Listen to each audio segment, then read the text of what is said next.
ఇదిగోనండి నెల్లూరు స్టైల్లో చేపల కూర అన్నీ వేసేసాను వీడియో తీయకముందే.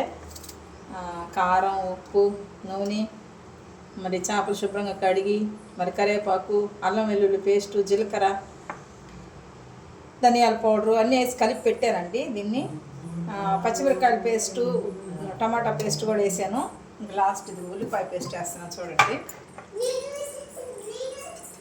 ఉల్లిపాయ పేస్ట్ కూడా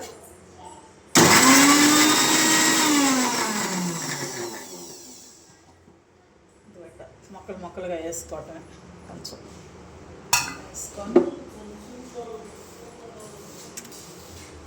ఈ ఉల్లిపాయ పేస్ట్ అండి, మా ఊరు స్టైల్ అండి, నెల్లూరు చేపల పులుసు బాగుంటుంది. ఇది ఆల్రెడీ వేసి కలిపాను వీడియో తీయకముందే. వీడియో తీద్దామా వద్దా అనుకోను అన్నట్టుగా, కానీ చూపిద్దాంలే మీకు కూడా అని చెప్పాను కదా. నేను ఆల్రెడీ మొత్తం ఇట్లా కలిపి పెట్టుకున్నాను కదండి. చింతపండు పులుసు పోస్తానండి. ఇదిగోండి చింతపండు.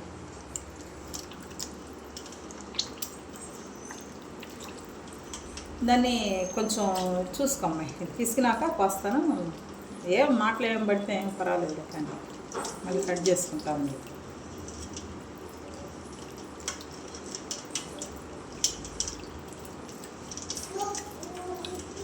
వీడియో కావాలి కదా, 10 నిమిషాలు వీడియో, 10 నిమిషాలు.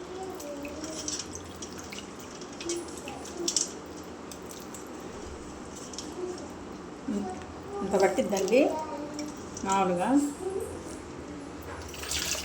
మా సైడ్ అయితే బాగా పుల్లంగా చేసుకుంటారండి. ఒంగోలు సైడ్ ఏమో కానీ తెలియదు, కానీ మా ఊరు సైడ్ అయితే పుల్లగా బాగా ఘాటుగా ఉండాలి చేపల కూర.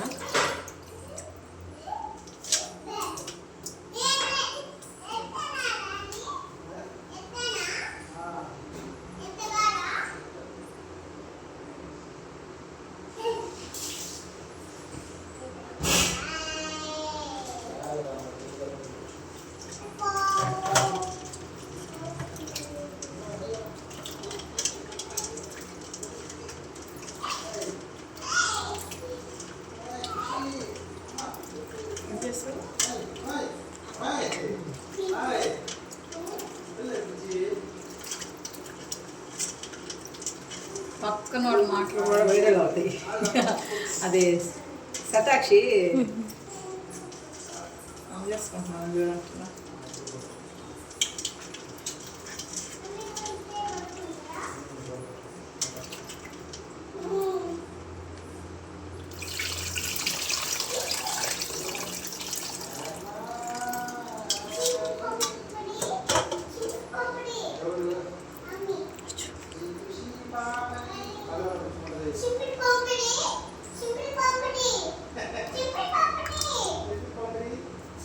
కారం సరిపోలేదండి, కొంచెం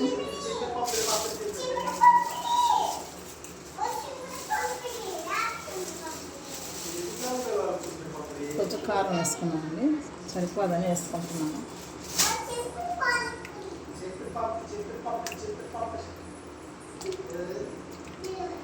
పులుసు పోసుకొని చూసుకుంటాం కదా కారం, అట్లాగే కొంచెం కూడా కొంచెం పోసుకుంటామండి.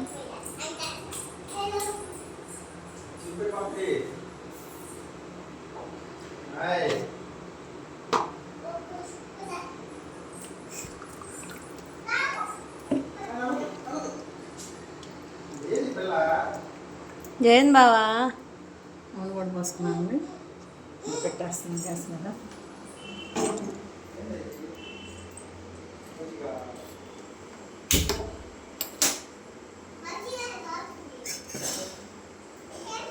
ఉడికినాక చూపిస్తానండి. చేపల కూర అయిపోయిందండి.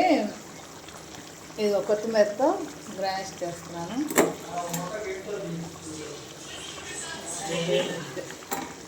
మా వీడియో చేస్తుంది అక్క. చేపల కూరని కొత్తిమీర వేస్తున్నాను. ఇదిగోనండి చేపలు, మొయ్యి చేప అండి ఇది. ఇదిగో చేప ముక్కలు అయిపోయినట్టేనండి ఇంక దించేసుకోవటమేనండి కూర